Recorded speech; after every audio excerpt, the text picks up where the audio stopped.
नमस्कार मित्रांनो, अशोक मामा या मालिकेच्या आजच्या भागात आपण बघणार आहोत. संयमी भैरवीला म्हणत असते, माऊ काल तू म्हणालीस म्हणून मी पार्टीला गेले. त्यावर भैरवी म्हणते, मी तुला फोर्स केला नव्हता. मला वाटलं तुझे छान फ्रेंड्स होतील, तुला मजा येईल म्हणून म्हटलं जा. त्यावर संयमी म्हणते, मला कुठे माहीत होतं हे सगळं होणार आहे. माऊ, प्रियाच्या घरी पोलीस आले होते आज. आपल्या घरी तर नाही येणार ना? त्यावर भैरवी म्हणते, अजिबात असं नाही होणार. ओके, तू आलीस ना तिथनं निघून, मग काही नाही होणार. डोंट वरी. त्यावर संयमी म्हणते, डोंट वरी म्हटलं की झालं ना तुझं. तू ना सध्या माझ्याशी बोलतसुद्धा नाही आहेस. त्यावर भैरवी म्हणते, आय नो बेबी, मला खरंच खूप काम होतं गं.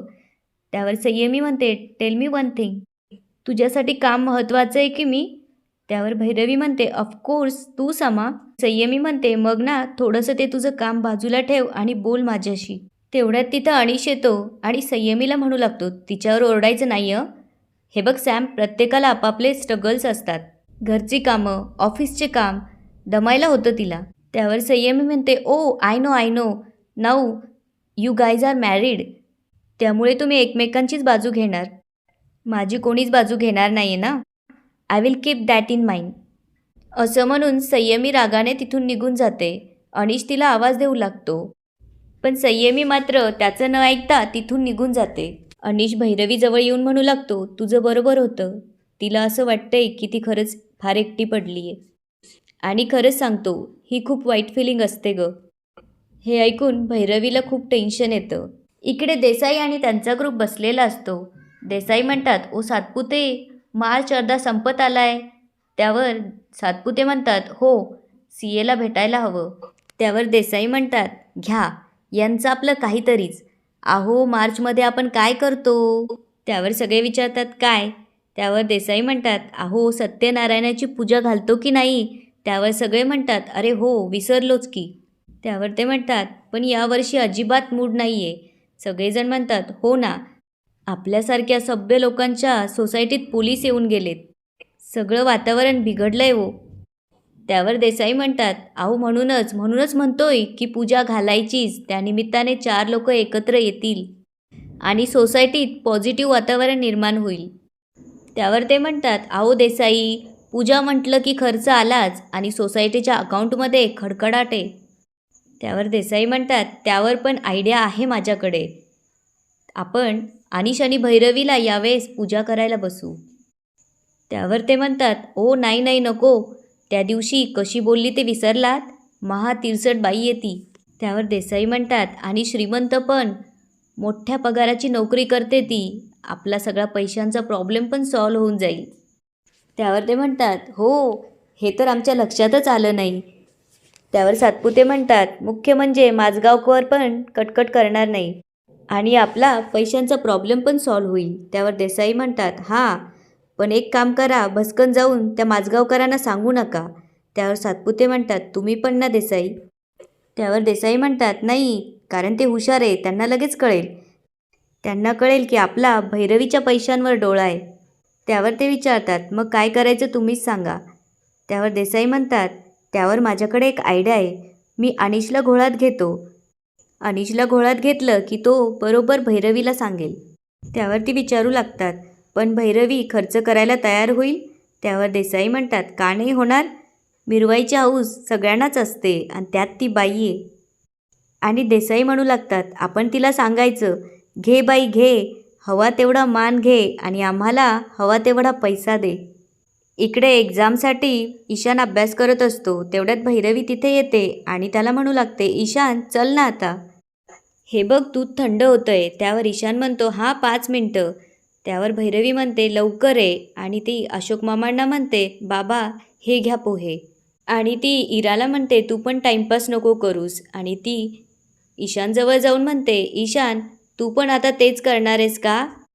त्यावर ईशान म्हणतो, अरे माऊ, तू ओरडू नकोस ना. त्यावर भैरवी म्हणते, ओरडत नाही आहे राजा, सांगतीये, मला उशीर होतोय, जा लवकर. आणि ती म्हणते, मला तुझी बॅग बघू दे आधी. पुस्तक घेतलंय, कंपॉस बॉक्स आहे, रायटिंग पॅड. त्यावर ईशान म्हणतो, हो घेतलंय सगळं. आणि ती म्हणते, तुला स्केल पेन्सिल असं दुसरं काही लागणार नाही आहे का? त्यावर ईशान म्हणतो, ओ शिट विसरलो, इरा दे ना प्लीज तुझं. त्यावर इरा म्हणते, ती जी दिसते ना बॅग, जा आणि तिथून घे. त्यावर ईशान म्हणतो, इरा प्लीज दे ना. त्यावर इरा म्हणते, नाही, तू स्वतः घे. त्यावर ईशान म्हणतो, बरं ठीक आहे, मीच घेतो. आणि ईशान उठून जायला लागतो. तेवढ्यात त्याच्याकडून दुधाचा ग्लास खाली पडतो आणि फुटतो. त्यावर भैरवी वैतागून म्हणते, ईशान, जरा आजच्या दिवशी तरी नीट वागा ना तुम्ही. अशोक मामा बसल्या बसल्या गंमत बघत असतात. भैरवी म्हणते, कामात कामं कशाला वाढवून ठेवतायत. तेवढ्यात अनिश तिथे येतो आणि विचारू लागतो, काय झालं हे. त्यावर ईशान म्हणतो, सॉरी, चुकून झालं. त्यावर भैरवी करिश्माला आवाज देऊन म्हणते, करिश्मा ताई, हे जरा पुसून घ्या. त्यावर करिश्मा म्हणते, जमूचा नाही. त्यावर भैरवी विचारते, म्हणजे. त्यावर करिश्मा म्हणते, माझ्या कॉन्ट्रॅक्टमध्ये नाही हा. त्यावर अनिश म्हणतो, ओ असं काय करताय, पुसून घ्या ना, घाईची वेळ आहे. त्यावर ती म्हणते, मग मी तुमका सांगलात दूध सांडवूक. त्यावर भैरवी रागावून म्हणते, दुप्पट पैसे देते तुम्हाला, तोंड न वाजवता काम करा आता प्लीज. त्यावर ती म्हणते, हां, तुमका 2 पोरं, तुम्ही काय एक्स्ट्राचा पगार द्याल आणि मला काय पण करायला सांगाल, मी करूच आहे नाही. त्यावर भैरवी म्हणते, अच्छा असं आहे का, नकोत, उपकार नको आहेत तुमचे, निघा, कामावरनं निघा. खूप माज दाखवलात, निघा, कामावरनं काढले तुम्हाला. त्यावर ती म्हणते, निघा काय निघा, पैसे काढा आधी. त्यावर भैरवी पैसे देते आणि म्हणते, हे घ्या, पैसे घ्या आणि निघा, खूप दाखवलात माज आता. हे ऐकून करिश्मा म्हणते, बघतोय तुमका कशी कामवाली मिळतंय ती, नाही तुम्हाला एजन्सीत बॅन केलं ना तर सांगूचं नाही. त्यावर भैरवी म्हणते, जा जा, जे करायचं ते करा, आम्ही बघू आमचं आम्ही, जा, गेट लॉस्ट. ती बाई तिथून निघून जाते आणि भैरवी मात्र डोक्याला हात लावून बसते. त्यावर अनिश म्हणतो, भैरवी तू शांत हो आधी, मी जातो पोरांना घेऊन. त्यावर भैरवी म्हणते, अरे अनिश, त्यांचे अजून मी टिफिनसुद्धा पॅक नाही केले. त्यावर तो म्हणतो, टिफिनची काही गरज नाही आहे, एक्झाम आहे, 1 तासात परत येतील. भैरवी म्हणते, त्याच्याकडे स्केल पेन्सिल काहीच नाही आहे आता. त्यावर अनिश म्हणतो, अगं जाता जाता घेतो, चला रे तुम्ही, पटकन आजोबांना नमस्कार करा आणि देवाला नमस्कार करा. अशोक मामा मुलांना म्हणतात, हे बघा, नीट पेपर द्यायचा, सगळे प्रश्न सोडवायचे, एकही प्रश्न सोडायचा नाही. मुलांना अनिश परीक्षेसाठी घेऊन जातो. तेवढ्यात भैरवीला कॉल येतो. भैरवीची धावपळ बघून अशोक मामा तिच्याजवळ जातात आणि म्हणतात, ते फडकं दे इकडे. त्यावर भैरवी म्हणते, नाही राहू द्या, मी पुसते. त्यावर अशोक मामा म्हणतात, तुला ऑफिसचे काम असतील ना, तू जा, मी करतो.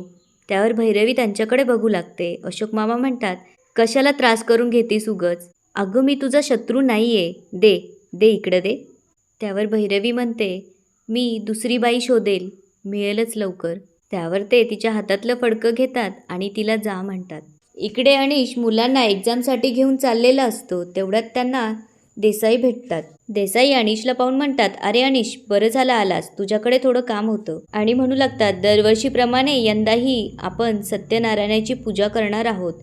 त्यावर अनिश म्हणतो, अरे वा, मला वाटलं जी काही भांडणं झाली मागच्या वेळेस त्यानंतर पूजा वगैरे काही होणार नाही. त्यावर देसाई म्हणतात, अरे भांडणं वाद वगैरे चालणारच सोसायटीत, म्हणून काय आपण पूजा नाही करायची. त्यावर अनिश विचारतो, चांगलं आहे, किती वर्गणी द्यायची. त्यावर देसाई म्हणतात, अरे वर्गणी देशीलच, आधी मला एक वचन दे. त्यावर तो विचारतो, कसलं. त्यावर देसाई म्हणतात, काय ना, आपल्या सोसायटीची प्रथा आहे की नवीन जोडप्याकडूनच पूजा करून घ्यायची. आणि ते विचारतात, मग बसणार ना तू आणि भैरवी जोडीने पूजेला. हे ऐकून अनिशला मात्र टेन्शन येतं. त्यावर देसाई विचारतात, अरे अनिश, कसला एवढा विचार करतोयस. त्यावर अनिशला काही बोलता येत नसतं. त्यावर देसाई म्हणतात, अरे काय ते मी लावलं आहे, अरे तिला लग्नाचं वचन देताना एकदम पटकन दिलं असशील. कमॉन यार, अरे साधी पूजा आहे, पटकन होईल. त्यावर अनिश म्हणतो, हो पण भैरवीला विचारावं लागेल ना. त्यावर देसाई म्हणतात, त्यात काय विचारायचं आहे. त्यावर अनिश म्हणतो, हो तिला खूप कामं असतात ना, त्यामुळे ती ट्रॅव्हलमध्येच असते. त्यावर देसाई म्हणतात, बघा, सगळं बायकोला विचारून करतो, आत्तापासूनच बायकोचं सगळं ऐकतो. त्यावर ईशान म्हणतो, हो, आणि बायकोला घाबरतो सुद्धा.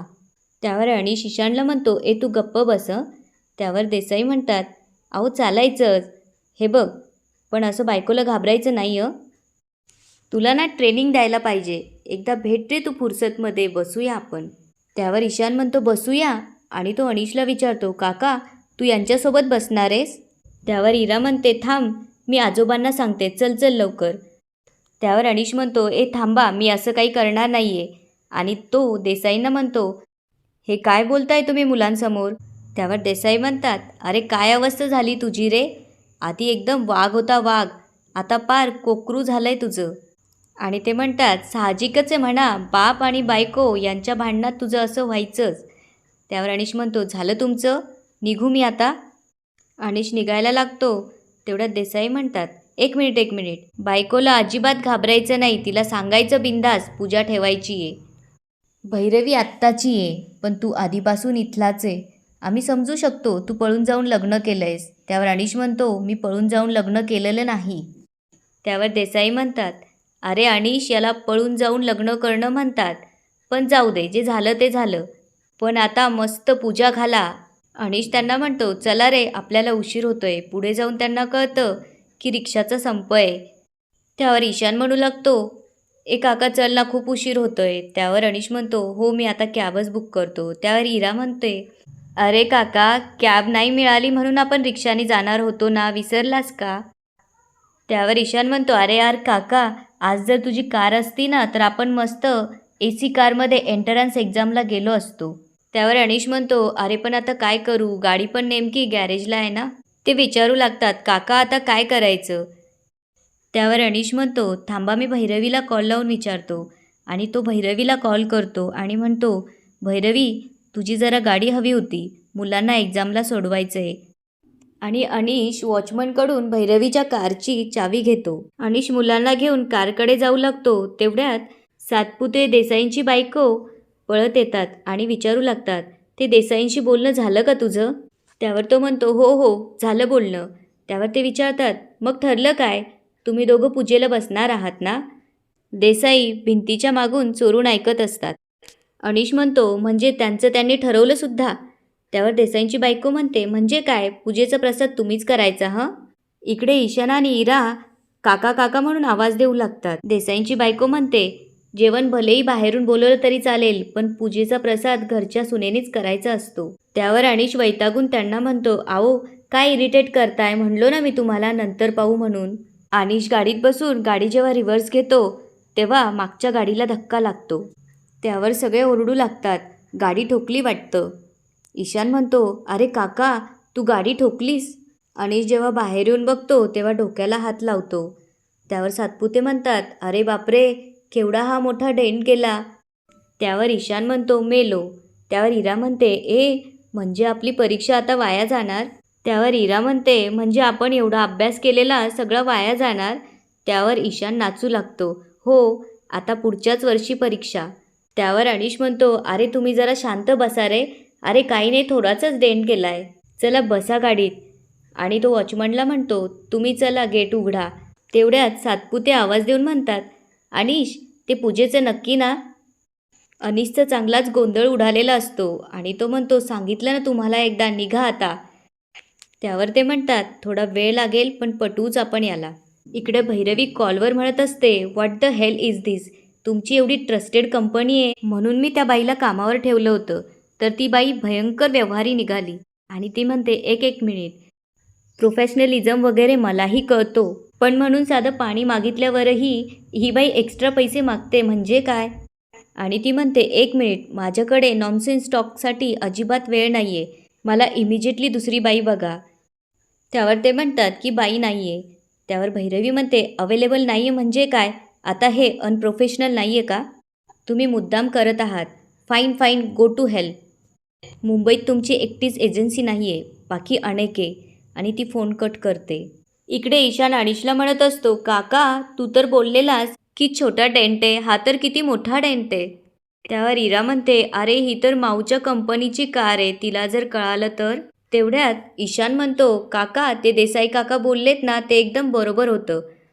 तू आधी वाघ होतास आणि आता बकरू झालायस, बकरू. त्यावर इरा म्हणते, बकरू नाही, कोकरू. त्यावर अनिश म्हणतो, झालं तुमचं, चला बसा गाडीत. इकडे अशोक मामांना फुलराणीचा कॉल येतो. अशोक मामांना खूप आनंद होतो. ते म्हणतात, हां फुलराणी, बोल, कशी आहेस? अगं मी तुझ्या घरी येऊन गेलो.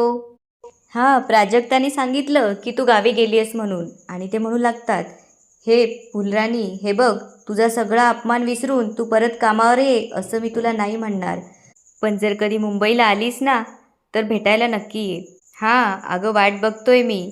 आणि ते पुढे काही बोलणार तेवढ्यात फुलराणीचा कॉल कट होतो. अशोक मामांना खूप वाईट वाटू लागतं आणि ते वेणूच्या फोटोसमोर जाऊन उभे राहतात आणि म्हणू लागतात, वेणू, घराला बाईचा हात लागला की घराला घरपण येतं. फुलराणी गेल्यामुळं ते घरपण सुद्धा गेलंय ग. आणि ते म्हणतात, भैरवी तशी चांगली आहे, हुशार आहे, पण कामावरच्या वेळेमुळे तिला घरच्यांवरती प्रेम करायला वेळच मिळत नाही.